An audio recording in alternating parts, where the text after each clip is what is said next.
पालकमंत्री शंभूराज देसाई यांनी घेतला अतिवृष्टीचा आढावा।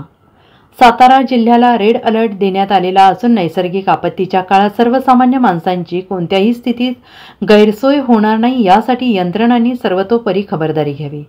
दरड प्रवण क्षेत्र, भूस्खलन बाधित क्षेत्र या ठिकाणी राहणाऱ्या नागरिकांचे त्वरित स्थलांतर करण्यात यावे। पुढील 3 दिवस अतिवृष्टी वर्तवण्यात आलेली असून यंत्रणांनी सतर्क राहावे।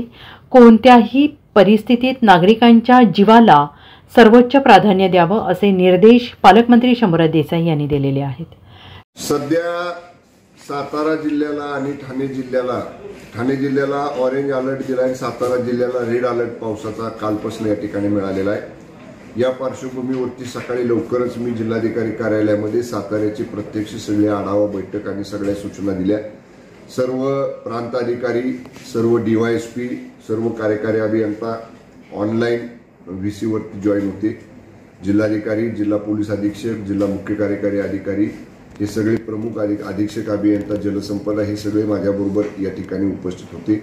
आम्ही पूर्ण सगळी खबरदारी जिल्ह्यामध्ये घेतलेली आहे। सर्व यंत्रणा, महसूल यंत्रणा फील्डवरती आहे, आमची पोलीस यंत्रणा फील्डवरती आहे, आरोग्य यंत्रणेला आम्ही सतर्क ठेवलेला आहे।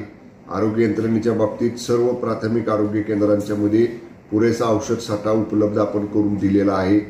वैद्यकीय अधिकारी रात्रीच्या वेळी कंपल्सरी, दिवसा तर राहतीलच पण रात्रीच्या वेळी सुद्धा कंपल्सरी प्राथमिक आरोग्य केंद्रामध्ये राहतील अशा पद्धतीचे आदेश सुद्धा या ठिकाणी मी जिल्हा प्रशासनाला या ठिकाणी दिलेले आहेत।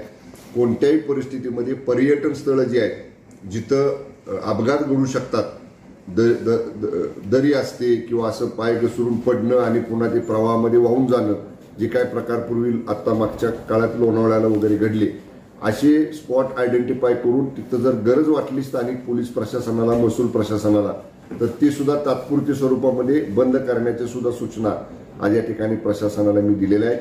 Bureau report SBN Marathi, Satara.